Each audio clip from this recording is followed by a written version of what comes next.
ये सवाल लोकतंत्र के लिए और लोकतंत्र की मजबूती के लिए ये जायज सवाल हैं या ये सवालिया निशान लगाने से लोकतंत्र, हमारी चुनावी प्रक्रिया कमजोर होती है? ओपी रावत साहब, इसमें आपने बहुत अच्छी अच्छी बातें बताई, लेकिन उनमें कुछ फैलेसीज भी हैं कि जर्मनी में बैन है, अमेरिका में बैन है। ये सब गलत है, निराधार है। कहीं पर भी बैन नहीं है ईवीएम। सिर्फ ये हुआ कि जर्मनी ने ईवीएम लागू की लेकिन कानून में अमेंडमेंट नहीं किया, तो वहां के कोर्ट ने स्ट्राइक डाउन कर दिया कि आप बिना कानून में बदलाव के ईवीएम नहीं लागू कर सकते। उसके बाद वहां चूंकि कोलिशन गवर्नमेंट्स रहती हैं तो वहां कानून में बदलाव हो नहीं पाया। हमारे यहाँ भी केरल में जब 82 में ईवीएम यूज कर ली गई थी परूर कंस्टिट्यूंसी में, तो हमारे यहाँ भी वही कहा सुप्रीम कोर्ट ने कि बिल्कुल नहीं, आपने रिप्रेजेंटेशन ऑफ पीपल एक्ट और कंडक्ट ऑफ इलेक्शन रूल्स में अमेंडमेंट नहीं किया है और ईवीएम यूज किए, ये गलत है, इलीगल है।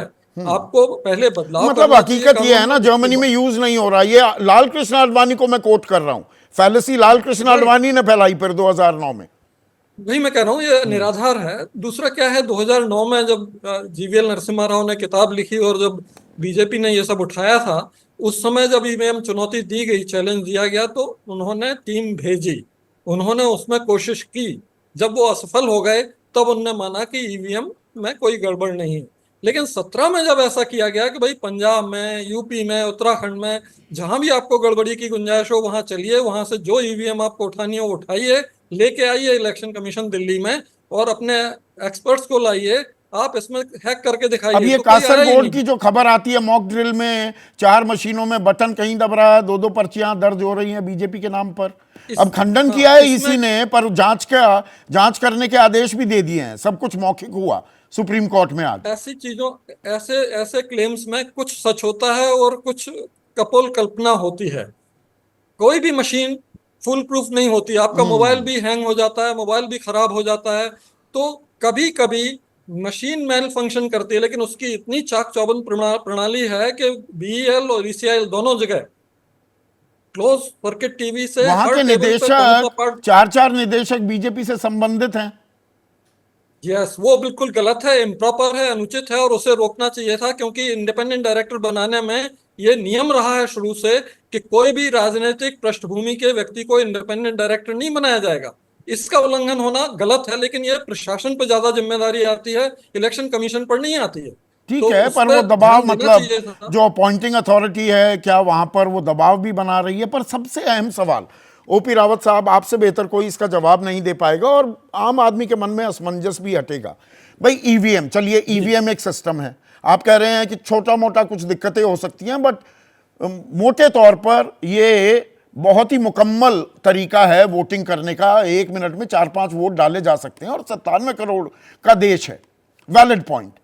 पर उसका मिलान करने की जो प्रक्रिया है, वीवीपैट जो है, 5% का ही मिलान क्यों हो? 50% कर दीजिए, 100% कर दीजिए। 5 दिन 7 दिन कोई पहाड़ गिर जाएगा, कोई जलजला आ जाएगा, 4 जून को नतीजे ना आए, 10 जून को आ जाए, पर पक्के आए, मिलान के बाद आए।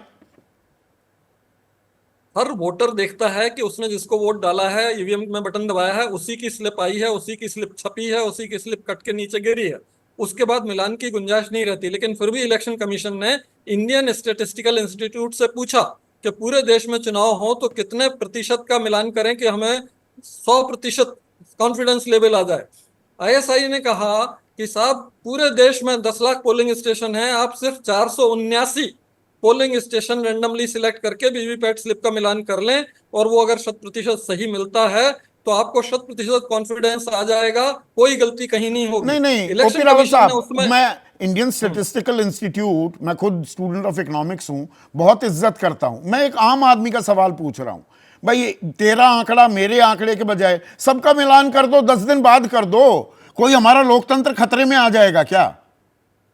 नहीं, आम आदमी कौन है? आम आदमी को ईवीएम और वीवीपैट में इतना विश्वास है, वो मैंने स्वयं स्वयं देखा है। हम लोग ईवीएम में वीवीपैट लेके गांव गांव, बस्ती बस्ती में गए 2018 में और उनके बच्चों को कहा कि तुम प्रिजाइडिंग ऑफिसर, पोलिंग ऑफिसर बन के करो इसको।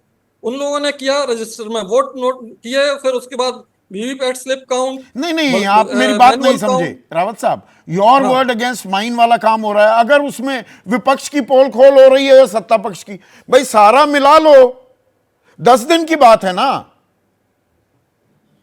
देखिए, सारे मिलान में 10 दिन का कोई इशू नहीं है। इशू उसमें दूसरा है। ईवीएम की, वीवीपैट की स्लिप जो है बहुत छोटी होती है।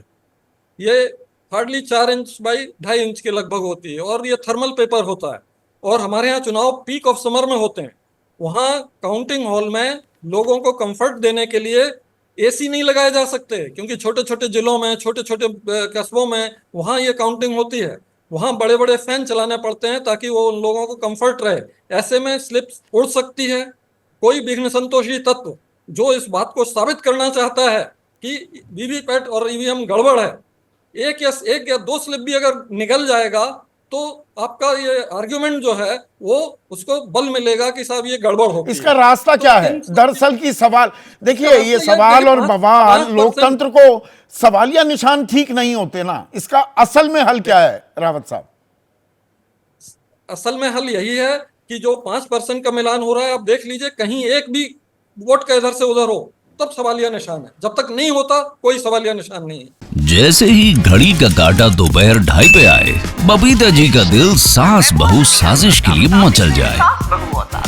और ये है इनकी बहू, पूरे दिन ऑफिस की टेंशन हो जाए गॉन जब ये करें अपना फेवरेट शो फ्री टाइम पे ऑन।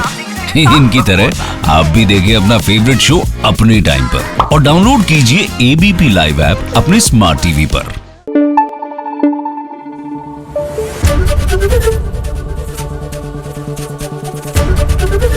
एबीपी न्यूज आपको रखे आगे।